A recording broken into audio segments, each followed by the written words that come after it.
The man pushed open the door and immediately noticed that the computer was still running. Jack peered cautiously from underneath the desk and saw a pair of shoes walking towards him. Both he and his colleague were drenched in cold sweat, terrified of being discovered. Fortunately, Carl didn't seem suspicious.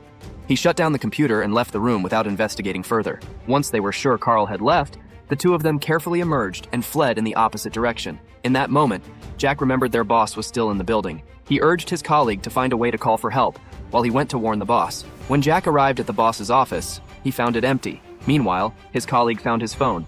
But instead of calling the police first, he decided to call his wife. Just as the phone call connected, Carl appeared behind him. Carl placed his hand on his shoulder, calmly urging him to say goodbye to his family. After saying goodnight to his wife, Carl had him hang up the phone.